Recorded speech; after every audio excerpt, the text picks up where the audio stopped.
This is Lee County, Virginia. The year is 2001.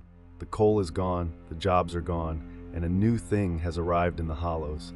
They're already calling it hillbilly heroin. It came in an orange pill.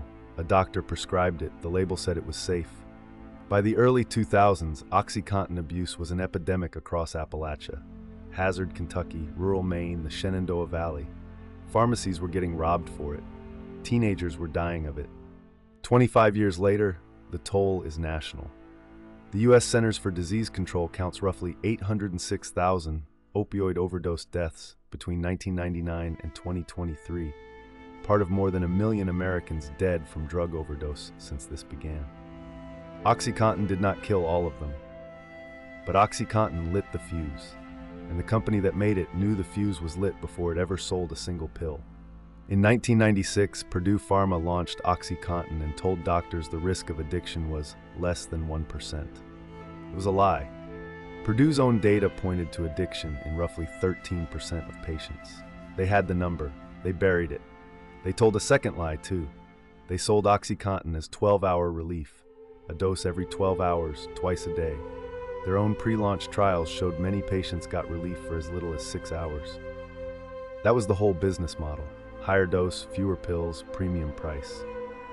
So when patients crashed before hour 12, Purdue's answer wasn't more frequent dosing. It was a bigger pill, more oxycodone, more addiction. This is the story of a family that turned a marketing slogan into a 500,000 grave epidemic and walked away with billions.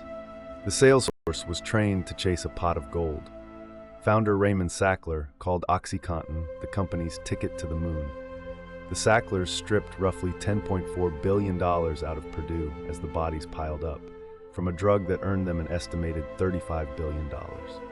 In 2007, it caught up to them, barely. Purdue's affiliate pleaded guilty to misbranding and paid $600 million. 3 executives pleaded guilty too. Their combined personal fine, $34.5 million. Nobody went to prison. In 2020, Purdue pleaded guilty again, this time to 3 federal felonies, in a resolution valued at around $8.3 billion. The Sacklers admitted no crime and paid $225 million. Then they tried to buy permanent immunity through bankruptcy, until June 2024, when the Supreme Court ruled 5-4 that they could not. In 2025, a new deal forced them to pay up to $7.4 billion. Still no prison.